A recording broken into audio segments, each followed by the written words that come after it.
আর এই মাথা ভাঙাতেই 12টি বোমা নিষ্ক্রিয় করা হলো। শুটুঙ্গা নদীর ধারে নিষ্ক্রিয় করা হলো বোমাগুলি। বিভিন্ন সময় উদ্ধার হওয়া বোমা নিষ্ক্রিয় হলো একে একে। দেখুন,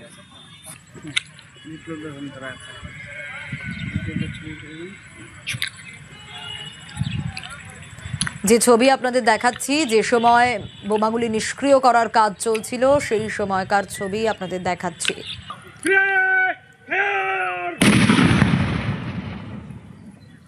শুটুঙ্গা নদীর ধারে এই বোমাগুলো নিষ্ক্রিয় করা হয়, একে একে 12টি বোমা নিষ্ক্রিয় করা হয়। রাজেশ রয়েছে আমার সঙ্গে, আরো ডিটেল জানাতে পারবে।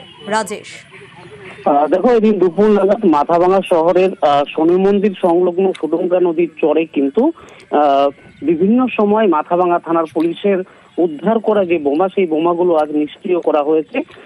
বোম স্কোয়াডের কর্মীরা কিন্তু সেই বোমাগুলো নিষ্ক্রিয় করে। মাথাভাঙা থানার পুলিশ সূত্রে যেটা জানানো হয়েছে, বিভিন্ন সময় মাথাভাঙা পার্শ্ববর্তী এলাকায় থেকে যে বোমাগুলো উদ্ধার হয়েছে, আজ তো মোট 12টি বোমা কিন্তু নিষ্ক্রিয় করা হয়েছে। পাশাপাশি এই বোমা নিষ্ক্রিয় করার সময় সতর্কতা অবলম্বন করা হয়েছে।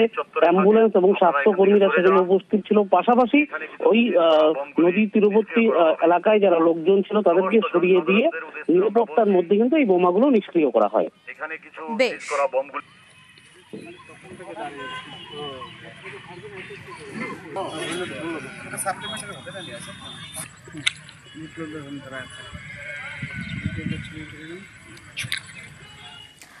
জলের চাহিদা মেটাবে বৃষ্টির জল। হ্যাঁ, কলকাতায় রেইন ওয়াটার রিচার্জিং পয়েন্ট তৈরি করবে পুরসভা। কি সুবিধে হবে এতে? এতে জমা জলের দুর্ভোগ কাটবে।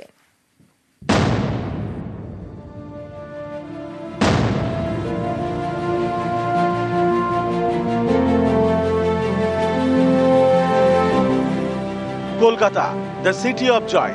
বৃষ্টিতে জল দাঁড়ায়। এই বৃষ্টির জলকে কাজে লাগাতে চায় কলকাতা পুরসভা। বৃষ্টির জল পরিশ্রুত করে পাঠানো হবে ভূগর্ভস্থ জলের লেয়ারে, বাড়ানো হবে খাবার জলের স্টোরেজ। কলকাতায় তৈরি হবে rain water harvesting and underground recharging point. Water recharge করতে গেলে ইনস্ট্রুমেন্ট বসাতে হয়, তখনই ওয়াটার রিচার্জ হবে যখন বৃষ্টি হবে। বৃষ্টির সময়, তার আগে তো হবে না। ওই প্রজেক্টের মধ্যে আছে এই কাজটা করতে হবে, এই জন্য আমরা এই কাজটা করছি। পুকুরও কাটা হচ্ছে, বর্ষা হবে, জল পড়বে, খালি মাঠ দিয়ে যে জলটা চলে যাচ্ছে ওইগুলো টেনে নেবে।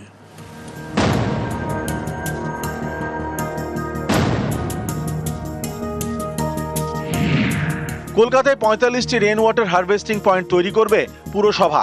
প্রথমে 20টি পয়েন্ট পরীক্ষামূলকভাবে চালু করার ভাবনা। এতে বর্ষায় জমা জলের দুর্ভোগ কাটবে বলে মনে করছে পুরসভা। এই কাজের জন্য বিপর্যয় মোকাবেলার বরাদ্দ থেকে 500 কোটি টাকা পেয়েছে কলকাতা পুরসভা। রাস্তার নিচে তৈরি করা হবে ওয়াটার প্ল্যান্ট।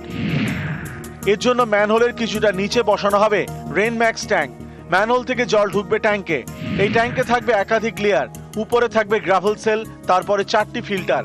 এর নিচে ইকো ব্লক, তারপরে আরো একটি ফিল্টার। সেই জল মাইক্রো ফিল্টারে যাবে, সেখানে আবার ফিল্টার হবে। তারপর তা পাঠানো হবে ভূগর্ভস্থ জলস্তরে। মাটির 90 ফুট নিচে বালি মাটির ইকো লেয়ার রিচার্জ করা হবে পরিশ্রুত জল। এই ভূগর্ভস্থ জল তুলে ব্যবহার করা যাবে, খাওয়াও যাবে। কলকাতা যেহেতু মাটির নিচে 40 ফুট নিচে প্রায় একটা কাদার লেয়ার আছে, আমাকে অ্যাকুইফায়ারে যেতে হবে। অ্যাকুইফায়ারে যেতে গেলে যেই জলটা ঢোকাবো সেটার অবশ্যই মনিটরিং দরকার, ঠিক জল আমরা ঢোকাচ্ছি কিনা। পুরসভা মনে করছে বৃষ্টির জল ব্যবহারে বদলাতে পারে কলকাতার জল ছবি। জলের স্টোরেজও বাড়বে।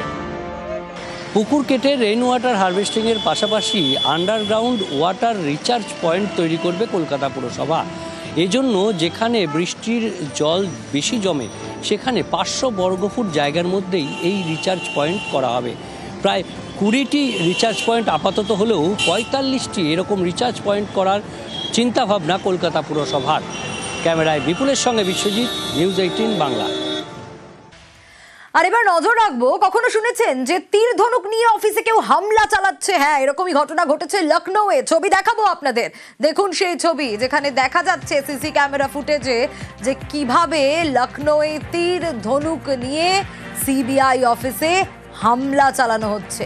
দেখুন, সিবিআই এর এএসআই, তাকে লক্ষ্য করে পর পর তীর ছোড়া হচ্ছে। ছবি দেখাচ্ছি আপনাদের, সিসি ক্যামেরা ফুটেজে ধরা পড়েছে গোটা ঘটনাই। দেখুন, আসছে, তীর ধনুক রয়েছে তার হাতে এবং এএসআই কে লক্ষ্য করে, সিবিআই এর এএসআই কে লক্ষ্য করে পর পর তীর ধনুক একের পর এক তীর ছোড়া হচ্ছে। যাকে লক্ষ্য করে ছোড়া হচ্ছে তিনি সিবিআই এর এএসআই, আর হামলাকারীকে পাল্টা লাঠি পেটাও করা হয়। দেখুন এএসআই রীতিমতো ভিতরে ঢুকে যাচ্ছেন, কারণ একের পর এক তীর ছোড়া হচ্ছে। হামলায় অভিযুক্ত দীনেশ মুর্মু, এই যে ব্যক্তিকে দেখছেন যিনি হামলা চালাচ্ছেন তীর ধনুক নিয়ে, দীনেশ মুর্মু, তাকে গ্রেপ্তার করা হয়েছে। হামলার জেরে সিবিআই দপ্তরে রীতিমতো হুড়োহুড়ি পড়ে যায়।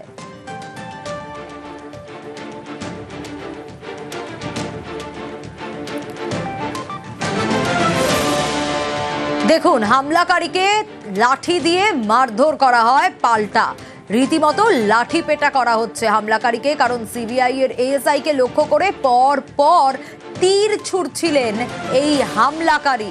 সিসি ক্যামেরা ফুটেজে ধরা পড়েছে এই গোটা ঘটনা। কিন্তু কেন এই হামলা? নিশ্চয়ই এই প্রশ্ন আপনাদের মনে ঘোরাফেরা করছে যে কি কারণে হঠাৎ করে সিবিআই অফিসে এই ব্যক্তি হামলা চালাচ্ছে। এর কারণ আক্রান্ত এই এএসআই 1993-এ রেলে দুর্নীতির তদন্তকারী, আর তদন্তের পর চাকরি থেকে বহিষ্কৃত রেলের গ্যাংম্যান দীনেশ, যে পুলিশের জালে যে এই হামলাকারী, আর সেই আক্রোশেই হামলা করেছে দীনেশ বলে পুলিশ এখনো পর্যন্ত অনুমান করছে, কারণ আগেও পুলিশের ওপর হামলায় দীনেশকে জেল খাটতে হয়েছে।